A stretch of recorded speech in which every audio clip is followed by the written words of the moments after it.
Hello dear friend, this is Ashish Charles. Today we are going to discuss second part of stereochemistry unit. आज हमारा जो topic है वो calculation of total optical isomer और साथ ही साथ हम ज्योमेट्रिकल आइसोमर की कैलकुलेशन भी सीखेंगे। तो ये आज की क्लास बहुत इंपॉर्टेंट है। Class 11th BSc first year, MSc, NET, JAM, IIT, JEE, GATE, इन सभी में इस टाइप के क्वेश्चंस पूछे जाते हैं और काफ़ी कन्फ्यूजन्स होते हैं बच्चों को। तो मैं उसे कोशिश करूंगा कि वो सारे डाउट आपके क्लियर होने पाए। तो ये क्वेश्चंस काफ़ी जगह पूछा जाता है, मैं पहले ही बता चुका हूँ कि ये काफ़ी इंपॉर्टेंट क्लास है।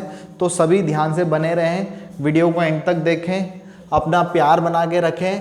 Calculation of total optical isomers, तो ऑप्टिकल आइसोमर्स और ज्योमेट्रिकल आइसोमर, तो हम जब स्टीरियोकेमिस्ट्री में पढ़ रहे थे तो हमने फर्स्ट पार्ट में आपको बताया था आइसोमेरिज्म के बारे में। तो आइसोमेरिज्म हमारी दो टाइप की होती है, एक होती है आपके पास स्ट्रक्चरल और दूसरी होती है स्टीरियो आइसोमेरिज्म। और जिस स्टीरियो आइसोमेरिज्म की हमने बात करी थी उस स्टीरियो आइसोमेरिज्म में हमने दो टाइप पढ़े थे, स्ट्रक्चरल और स्टीरियो। आइसोमेरिज्म के दो टाइप थे, स्ट्रक्चरल और स्टीरियो। स्टीरियो में हमने पढ़ा था ऑप्टिकल और ज्योमेट्रिकल। तो ऑप्टिकल आइसोमर कैसे कैलकुलेट करते हैं, डेफिनेशंस वगैरह तो आ जाती है, वैसे हमने वहाँ फर्स्ट पार्ट में बताया है, आप जा करके उसे देख सकते हैं। और आइसोमर्स को कैलकुलेट करने के जब क्वेश्चंस आते हैं तो वो नहीं लगते, तो उसी को हम कोशिश करेंगे यहाँ पे बहुत आसानी से आपको समझाने की। तो कैसे करते हैं, अभी हम जो बात कर रहे हैं वो सिर्फ ऑप्टिकल आइसोमर कैलकुलेट करने की बात कर रहे हैं, फिर ज्योमेट्रिकल के बारे में भी डिस्कस करेंगे। तो यहाँ पर हम ऑप्टिकल आइसोमर को कैलकुलेट करेंगे। फॉर्मूला याद रखना है आपको, कुछ फॉर्मूलेज याद रखने हैं और बड़े आसानी से ये सब कुछ हो जाएगा, और एक दो बार प्रैक्टिस करेंगे तो ये बिल्कुल कंप्लीट हो जाएगा। तो आओ सीखें। Total number of optical isomer का निकालने का फॉर्मूला है A + M, जहां पर A जो है वो आपको बताया है ऑप्टिकली एक्टिव आइसोमर है, M का मतलब मीजोमर है, मीजो कंपाउंड जो होते हैं उनके बारे में बताया गया है। जिन्हें नहीं पता ये फर्स्ट पार्ट जाकर के ऑप्टिकल एक्टिव, टॉटोमेरिज्म और आइसोमेरिज्म वगैरह के बारे में, स्टीरियो आइसोमेरिज्म के बारे में आप वहाँ सीख सकते हैं। हम इसे फिलहाल आगे बढ़ते हैं, क्वेश्चंस करते समय हमें क्लियर हो जाएगा। तो ये चीज़ें A और M क्या है वो मैं आपको बता चुका हूँ। केस फर्स्ट ले लेते हैं।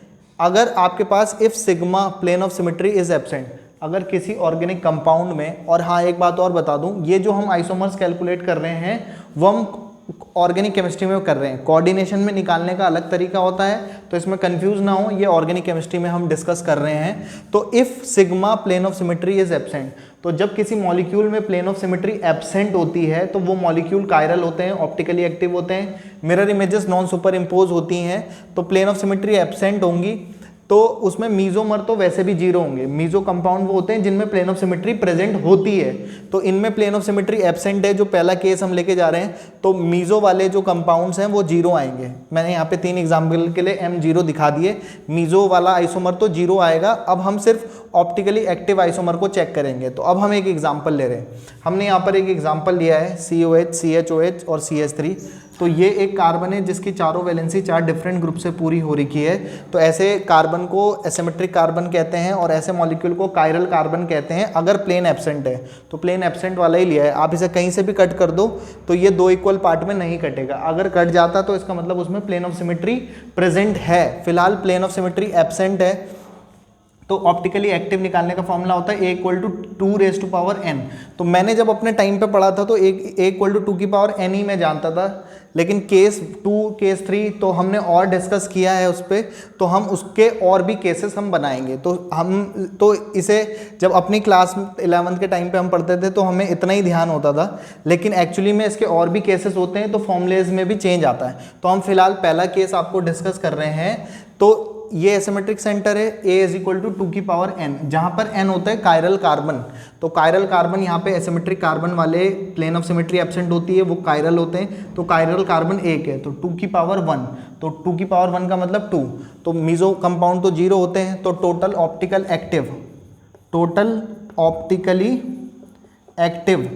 ऑप्टिकली एक्टिव आइसोमर पूछे तो आपके इस कंपाउंड में 2 आएंगे, 2 + 0 वो आपका 2 आंसर देगा। ऐसे ही हम यहाँ पर एक एग्जांपल ये लिया है जिसमें एसिमेट्रिक कार्बन जो है वो आप इसका स्क्रीनशॉट ले लें। अब हम एग्जांपल में आते हैं, सेकंड वाले एग्जांपल में, एग्जांपल नंबर 2 थर्ड पर इसको डिस्कस कर रहे हैं। इसमें यहाँ पर आप ध्यान से देखें तो इसमें दो दो एसिमेट्रिक सेंटर है और ये दो इक्वल पार्ट में कट नहीं रहा क्योंकि ऊपर CHO है और इसमें ये CH2OH है। तो प्लेन ऑफ सिमेट्री एब्सेंट है, तभी हम इसे यहाँ पे पढ़ रहे हैं। और प्लेन ऑफ सिमेट्री एब्सेंट होती है तो फॉर्मूला होता है ऑप्टिकली एक्टिव का 2 की पावर n, मीजो मैं बता चुका हूँ आपको। तो 2 की पावर n, कितने एसिमेट्रिक कार्बन है, कितने कायरल कार्बन है, 2। तो फॉर्मूला 2 की power 2 will be equal to 2 की पावर 2 का मतलब 2 इंटू 2 2 जा 4 आपका आंसर आ जाएगा। तो टोटल ऑप्टिकल आइसोमर निकालने हो तो 4 + 0, टोटल आइसोमर कितने आएंगे इस मॉलिक्यूल के लिए या इस कंपाउंड के लिए, 4 आने वाले हैं। इसके लिए देखते हैं, तो इसमें कितने हैं, 3 एसिमेट्रिक कार्बन है, 3 कायरल कार्बन है और कहीं से भी काटो तो ये 2 इक्वल पार्ट में नहीं कटेगा। तो 2 की पावर एसिमेट्रिक कार्बन 1 2 3 है, तो 2 की power 3 will be equal to 8, mesomer will be equal to 3। तो टोटल ऑप्टिकल एक्टिव कितने हो जाएंगे, टोटल ऑप्टिकल आइसोमर कितने हो जाएंगे, 8, total optical isomer 4, total optical isomer कितने आ जाएंगे, 2। तो ये आपको मैंने कुछ एग्जांपल्स यहाँ पे पहले केस के लिए एक्सप्लेन कर चुका हूँ, तो होप आपको ये समझ आ रहा होगा एग्जांपल्स के साथ। दूसरी मैं बात करूँगा तो क्योंकि पेपर में एग्जाम में वो ये पूछता है total number of stereo isomer, तो स्टीरियो के लिए हम ऑप्टिकल के साथ साथ ज्योमेट्रिकल भी निकालते हैं। तो जो ऑप्टिकल शो करते हैं वो ज्योमेट्रिकल नहीं करते जनरली, और जो ज्योमेट्रिकल करते हैं वो ऑप्टिकल नहीं करते। तो आपसे कई बार इस तरीके का एग्जांपल पूछे तो ये वैसे तो ऑप्टिकल आइसोमर है ये टोटल, लेकिन टोटल स्टीरियो आइसोमर भी यही है, क्योंकि स्टीरियो आइसोमर में ऑप्टिकल भी आते हैं और ज्योमेट्रिकल भी। तो ऑप्टिकल वाले जनरली ज्योमेट्रिकल शो ही नहीं करते और ज्योमेट्रिकल वाले ऑप्टिकल नहीं करते। तो यही टोटल ऑप्टिकल एक्टिव आइसोमर है या टोटल ऑप्टिकल आइसोमर्स हैं, और टोटल के साथ स्टीरियो आइसोमर भी यही है, ज्योमेट्रिकल की हम इसमें बात नहीं करते। अब हम इसमें केस 2 देखेंगे, आप इसका पॉज करके स्क्रीनशॉट ले लें, फिर हम आपको आगे बढ़ते हैं सेकेंड केस में। नेक्स्ट हम आपको नेक्स्ट केस में लेके जाते हैं, case 2। If plane of symmetry sigma is present, अगर किसी मॉलिक्यूल में प्लेन ऑफ सिमेट्री प्रेजेंट हो तो ऑप्टिकली एक्टिव आइसोमर कैसे निकालते हैं। तो जिन कंपाउंड में प्लेन ऑफ सिमेट्री प्रेजेंट होती है वैसे तो वो ऑप्टिकली इनएक्टिव होते हैं, तो ऑप्टिकली एक्टिव प्रेजेंट कैसे होंगे। तो क्या होता है कि मॉलिक्यूल के आइसोमर्स हम इसे फ्री रोटेशंस वगैरह करके बनाते हैं तो उससे बन जाते हैं, ऐसी कोई बड़ी बात नहीं है कि प्लेन ऑफ सिमेट्री जिनमें प्रेजेंट होगी उस टाइप के मॉलिक्यूल में हम कैसे करते हैं। इसमें number of asymmetric carbon even होने चाहिए, 2 4 6 8, तभी जब इवन होंगे तभी जाकर के वो बीच से कट भी पाएंगे, अदरवाइज वो नहीं कट पाएंगे। और साथ ही साथ ऑड में भी कट सकते हैं, प्लेन ऑफ सिमेट्री प्रेजेंट हो सकती है, लेकिन अगर even number of asymmetric carbon होते हैं, कुछ मोस्ट ऑफ द टीचर्स भी इसे कायरल कार्बन कह देते हैं, लेकिन कायरल कहना जरूरी नहीं है, क्योंकि प्लेन ऑफ सिमेट्री प्रेजेंट है तो वो कायरल नहीं होंगे, अकायरल होंगे। लेकिन कायरल दूसरे टर्म में बोलते हैं, क्योंकि जैसे मैंने एक एग्जांपल ये लिया, आप एग्जांपल से समझो। तो आपके पास ये एग्जांपल है, वैसे तो ये मॉलिक्यूल है, इसमें एसिमेट्रिक सेंटर जिसकी चारों वैलेंसी 4 डिफरेंट ग्रुप से पूरी होती है, ऐसे कार्बन को एसिमेट्रिक कहते हैं। H OH COH और ये अलग, इसके लिए भी ये अलग अलग अलग और ये अलग, चारों अलग अलग वैलेंसी है, ये भी एसिमेट्रिक ये भी एसिमेट्रिक। लेकिन अगर देखूं तो इसमें प्लेन ऑफ सिमेट्री भी प्रेजेंट है। या नंबर ऑफ कार्बन जो होते हैं वो आपके पास एसिमेट्रिक कार्बन 2 4 6 ऐसे होते हैं, और आप देखो कि उसमें प्लेन ऑफ सिमेट्री भी प्रेजेंट होती है जिन टाइप के कंपाउंड में। उसके लिए ऑप्टिकल आइसोमर निकालने के लिए या टोटल आइसोमर कैसे निकालते हैं, ये वाला तो खैर ऑप्टिकली इनएक्टिव है, आइसोमर है, पर आपके पास फॉर्मूले ये हो जाते हैं ऐसे वाले कंपाउंड के लिए। तो A = 2 की पावर n-1, 2 की पावर n कितने एसिमेट्रिक कार्बन है, 2, तो 2 की पावर 2 -1, और पावर में ही है -1 भी, तो 2 की पावर 2 -1 यानी कि 2 की पावर 1, और 2 की पावर 1 का मतलब किसी की पावर 1 का मतलब 2।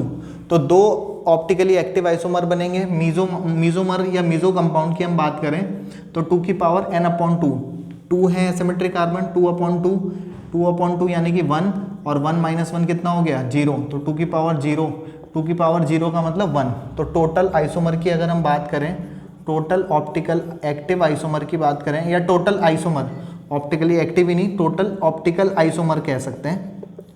Total optical isomer will be equal to, जिसमें से 2 + 1 टोटल होंगे 3, जिसमें ऑप्टिकली एक्टिव तो 2 हैं और एक मीजो है। मीजो वाला ऑप्टिकली इनएक्टिव होता है। 3 बनेंगे इस वाले के, 3 आइसोमर बनेंगे, जिसमें से एक तो मीजो वाला तो यही वाला हो गया। अगर मैं इसे फ्री रोटेशन कराऊं, एक बार OH को राइट लेफ्ट करके घुमाता रहूं, तो 2 और बनाए जा सकते हैं। तो खैर हम उनको बनाने के लिए नहीं देख रहे हैं, हमारे पास क्वेश्चन इसी तरीके से आता है आइसोमर कैलकुलेट करने के। तो फॉर्मूला आपको याद रखना है कि जब आपके पास number of asymmetric carbon even में होते हैं और साथ ही साथ इवन नंबर में होते हैं और प्लेन ऑफ सिमेट्री प्रेजेंट होती है। तो प्लेन ऑफ सिमेट्री प्रेजेंट होती है तो ऐसे वालों के लिए, ऐसे टाइप के केस के लिए a की पावर 2 की पावर n था, अभी थोड़ी a इक्वल टू 2 की पावर n था पहले वाले केस के लिए। इसके लिए 2 की पावर n माइनस 1, इसके लिए m इक्वल टू 2 की पावर n बाई 2 माइनस 1 और फॉर्मूले से सॉल्व कर लेंगे। इसके लिए अगर हम देखें तो a रेज टू पावर 2 की power a is equal to 2 raise to power n minus 1, ये फॉर्मूला है। आप देखो एसिमेट्रिक सेंटर 1 2 3 4 और आप इसे काटो बीचों बीच से तो दो इक्वल पार्ट में कट भी रहा है, और जब ये दो इक्वल पार्ट में कटता भी है तो आइसोमर निकालने का फॉर्मूला ऑप्टिकल वाले ऐसे होते हैं। तो फॉर्मूले में लगाएंगे तो 2 की पावर n, कितने एसिमेट्रिक सेंटर है 1 2 3 4, 4 माइनस 1 करेंगे तो कितना आ जाएगा 2 की पावर 3, जो कि कितना आंसर देने वाला है 8। अगर हम मीजो कंपाउंड या मीजोमर निकालें तो 2 की पावर फॉर्मूला क्या है n बाई 2 माइनस 1, अभी हमने यहाँ देखा था, पहले वाले एग्जाम्पल से भी देख सकते हैं। तो 2 की power n upon 2, 4 asymmetric carbon है, 4 upon 2 raise to power 4 upon 2 minus 1, 4 upon 2 यानी कि 2 माइनस 1 करेंगे तो 2 आएगा, सॉरी 2 की पावर 1 आएगा। और ऑप्टिकली एक्टिव कितने हैं 8 और 2 की पावर 1 मतलब 2 है आपके पास मीजो वाले कंपाउंड। तो टोटल कितने हो जाएंगे, टोटल आइसोमर विल बी या total optical isomer will be equal to 8 + 2 यानी कि 10। अगर पूछा जाए कि ऑप्टिकली एक्टिव कितने हैं तो 8 है, मीजो कितने हैं m है। तो आपके पास ये दूसरा केस भी हमने आपको बता दिया बड़े सिंपल एग्जांपल्स के साथ। अब हम इसके तीसरे वाले एग्जांपल्स पे तीसरे केस के बारे में बात करने वाले हैं। आप पॉज करके स्क्रीनशॉट ले लें, फिर हम आगे बढ़ते हैं। सो डियर फ्रेंड्स, हम अब इसके केस थर्ड में जाने वाले हैं कि अगर आपके पास प्लेन ऑफ सिमेट्री भी मॉलिक्यूल में प्रेजेंट हो और साथ ही साथ नंबर ऑफ जो एसिमेट्रिक सेंटर हैं वो 3 5 7 1 हो तो नहीं। अगर एक कार्बन होता तो 1 तो ऑड हो, अगर कार्बन ऑड है तो 1 भी तो ऑड नंबर है, लेकिन अगर 1 ऑड होगा तो प्लेन ऑफ सिमेट्री एब्सेंट होती है एक सिंगल एसिमेट्रिक कार्बन वाले में, इसलिए ये 1 इसमें नहीं लिखते हैं। तो 3 5 7 इस तरीके से आते हैं, जैसे ये COH CHOH CHOH CHOH। अगर मैं इसे यहाँ से काट दूँ तो ये कार्बन H और ये OH, तो ये तो कट जाएगा और ये दो इक्वल पार्ट में कट जा रहा है, और प्लेन ऑफ सिमेट्री इसका मतलब इसमें प्रेजेंट है। और जब इसमें प्लेन ऑफ सिमेट्री प्रेजेंट होती है और number of asymmetric carbon 1 2 3, 3 asymmetric carbon है, तो 3 एसिमेट्रिक कार्बन भी हैं और साथ ही साथ इसमें प्लेन ऑफ सिमेट्री एब्सेंट है, sorry plane of symmetry present है। तो प्लेन ऑफ सिमेट्री प्रेजेंट है और एसिमेट्रिक कार्बन ऑड नंबर में जब चल रहे हैं तो इनके लिए ऑप्टिकल एक्टिव आइसोमर निकालने के फॉर्मूले 2 की power n minus 1 minus 2 raise to power n minus 1 upon 2 हो जाता है। तो आगे बढ़ाते हैं इसको, तो 2 की पावर n, कितने नंबर ऑफ एसिमेट्रिक कार्बन है 1 2 एंड 3, तो क्या फॉर्मूला लगाएंगे 2 की power 3 minus 1 minus 2 raise to power 3 minus 1 upon 2। तो 2 की पावर 3 माइनस 1 यानी कि 2 की पावर 2 माइनस 2 की पावर 2 अपॉन 2 जो कि आएगा 1। तो 2 की पावर 2 आएगा 4, 4 माइनस 2 तो ये आया 4 माइनस 2 जो कि आ गया आपके पास 2। तो ऑप्टिकली एक्टिव आइसोमर कितने हैं 2। मीजो कंपाउंड निकालेंगे तो फॉर्मूला ये है 2 की power n minus 1 upon 2, n कितना है आपके पास 3 माइनस 1 अपॉन 2, तो 2 अपॉन 2 कितना आएगा 1, तो 2 की पावर 1 आ गया, 2 की पावर 1 का मतलब 2।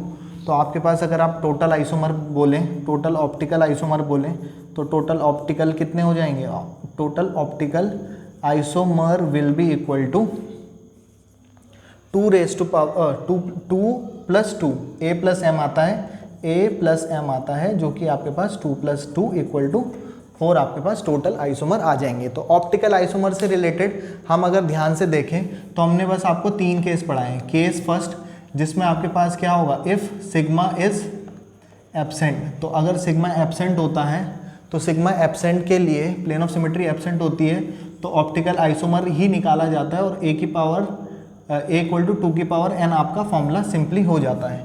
फिर हमने केस 2 की बात करी, केस 2 में इफ़ सिग्मा प्रेजेंट है लेकिन साथ ही साथ नंबर ऑफ एसिमेट्रिक कार्बन की जो वैल्यूज़ हैं वो आपके पास कैसे रहती हैं, इवन में रहती है, 2 4 6 इस तरीके से रहती है। तो आपके पास ऑप्टिकल आइसोमर निकालने का फॉर्मूला क्या था, 2 की पावर n माइनस 1 अपॉन 2 की पावर n माइनस 1 था और 2 की पावर n माइनस 1 था सिंपली, और साथ ही साथ m की वैल्यू 2 की पावर ये था और m का निकालने का फॉर्मूला था 2 की पावर n अपॉन 2 माइनस 1। तो ये आपका दूसरा फॉर्मूला था। केस थर्ड कि प्लेन प्रेजेंट भी हो, इफ सिग्मा प्रेजेंट हो और साथ ही साथ एसिमेट्रिक कार्बन ऑड नंबर में हो, जो कि 3, 5, 7 इस तरीके से हैं, तो formula A equal to 2n-1 minus 2n-1 upon 2, और m का फॉर्मूला क्या है 2n-1 अपॉन 2। तो आपको ये m का फॉर्मूला याद भी नहीं रखना, n-1 अपॉन 2 ये और ये वाला लास्ट वाला जो टर्म है वो सेम ही आता है, और इसको अगर मैं m मान लूँ तो a plus m equal to formula 2n-1 भी कह सकते हैं। लेकिन मैं आपको कंफ्यूज नहीं कर रहा, मैंने शॉर्ट समरी करके आपके पास सिंपली 3 फॉर्मूले में मैंने इसे कंक्लूड कर दिया है। तो ऑप्टिकल आइसोमर से रिलेटेड जितने क्वेश्चंस आ सकते हैं वो सारे हम यहाँ पे कवर कर चुके हैं।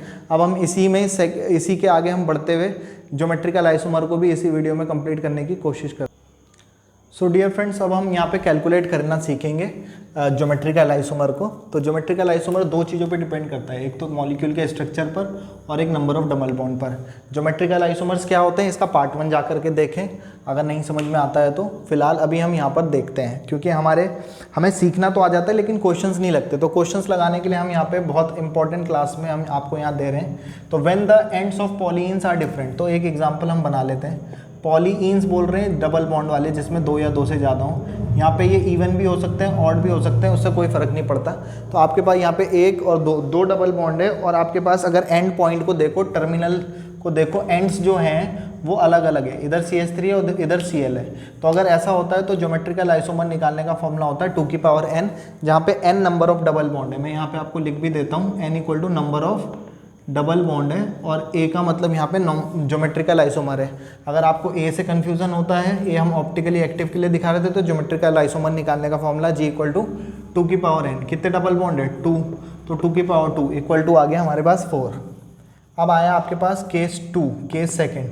केस सेकेंड में भी 2 चीज़ें हैं। If double bond is even, अगर डबल बॉन्ड इवन होते हैं और जो टर्मिनल एंड्स हैं वो सेम होते हैं, जो एंड है अभी जैसे डिफरेंट थे, अगर हमारे एंड्स पे सेम ग्रुप लगे होते हैं तो तब हम क्या करते हैं, उसके लिए हम देखते हैं। इवन नंबर के लिए देख रहे हैं हम, तो हमारा फॉर्मूला क्या हो जाएगा उसको हम समझने की कोशिश करते हैं। तो आओ सीखें।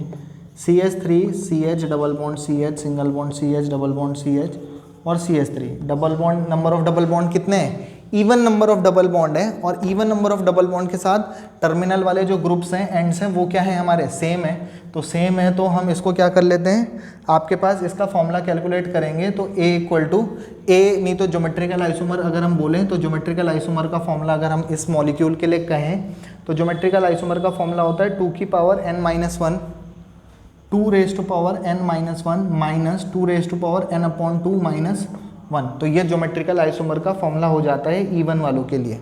तो 2n-1, n कितने नंबर ऑफ डबल बॉन्ड है 2, number of double bond 2 minus 1 minus 2 upon 2, number of double bond 2 थे, n की वैल्यू 2 थी, माइनस 1 सॉल्व करेंगे, 2 आएगा, 2 माइनस 2 माइनस 1 यानी कि 2 2 का मतलब 2 और 2 का मतलब 1, तो ये हो गया 2 माइनस 1।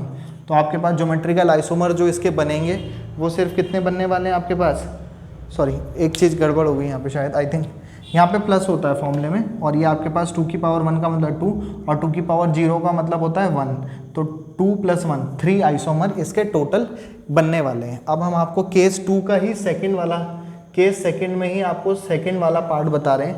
अगर if number of double bond even था तो क्या, अगर if double bond is odd, अगर नंबर ऑफ डबल बॉन्ड जो हैं वो ऑड नंबर में होते हैं और एंड आपके पास क्या रहें, एंड वाली पोजीशन सेम ही रहें और ऑड नंबर में होते हैं, तब हम कैसे निकालेंगे। एक एग्जांपल देखते हैं।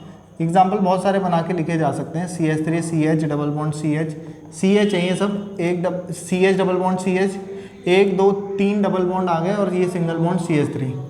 तो अगर हम इसके लिए फॉर्मूला सॉल्व करें तो A equal to 2n-1 plus, साथ ही साथ यहाँ पे प्लस ही लगता है, और प्लस 2n-1 और पूरे के अपॉन में 2 आता है। यहाँ पे n/2 - 1 था और यहाँ पे ये है, तो A लिखना है, A लिखो ज्योमेट्रिकल आइसोमर निकालने के लिए। ज्योमेट्रिकल आइसोमर क्या हो जाएगा आपके पास, 2 की पावर, यहाँ पे नंबर ऑफ डबल बॉन्ड कितने हैं 1 2 3, तो 3 है तो 3 - 1 कर लेंगे, प्लस 2 की पावर 3 - 1 यानी कि 2/2 यानी कि 1 आएगा, और 2 की पावर 2 2 की पावर 2 प्लस 2 की पावर 1, 2 की पावर 2 हो गया 4 और 2 की पावर 1 का मतलब हो गया 2, तो 4 और 2 हमारे पास 6 टोटल आएंगे आइसोमर 6। तो अगर हम डायरेक्ट सिंपली आपके पास फॉर्मूले की बात करें तो आपके पास कितने फॉर्मूले हो गए, एक तो हो गया 2 की पावर n, वहाँ पे भी इसी तरीके का फॉर्मूला था, यहाँ पे 2 की पावर n माइनस 1 माइनस 2 की पावर n अपॉन 2 माइनस 1।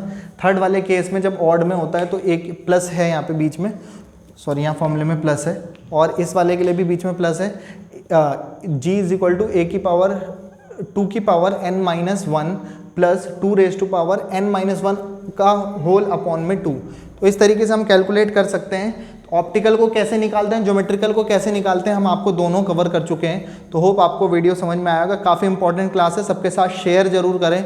मैंने कभी किसी वीडियोस पे जा करके लास्ट में कभी नहीं कहा कि लाइक वीडियो शेयर वेयर ये करो, लेकिन ये वीडियो काफ़ी इंपॉर्टेंट है, इस पर ध्यान दें और सभी अपने फ्रेंड्स के साथ शेयर करें। बाकी फिलहाल जी लो अपनी ज़िंदगी, नेक्स्ट क्लास में पियेंगे खून। Have a good day, goodbye, good night, शुभ रात्रि।